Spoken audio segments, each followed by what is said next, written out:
Hi, I'm Michael from Orbservation, the Orb Watcher's Paradise, and I have a video today I want to focus on dealing with just one particular point.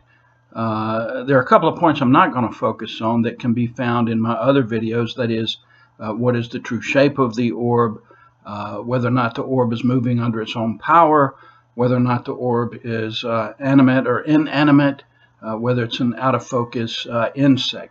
Those things can be researched and looked into in the other videos that I've provided, but I think this one also speaks in support of those things.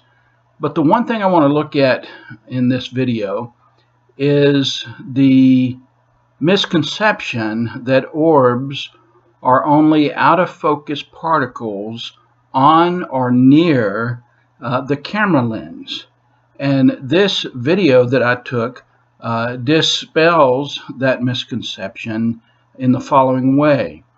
The orb moves between two sets of trees far from the camera lens, and the one tree that it moves behind actually casts a shadow upon the orb. And so let's look at the video, and then I'll provide some commentary on that specific part of it.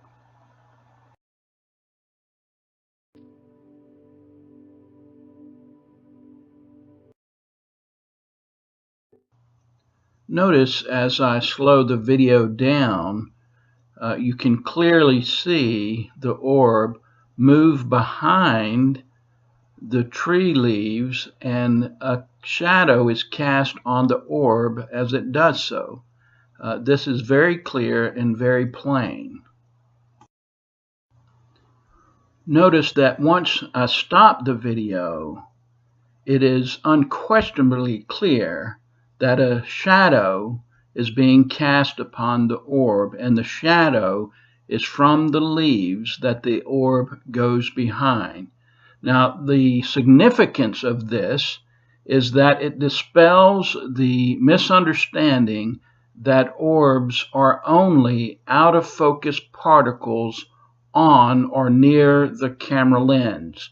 This orb is clearly far from the camera lens and goes behind a tree that is in between the orb and the camera lens.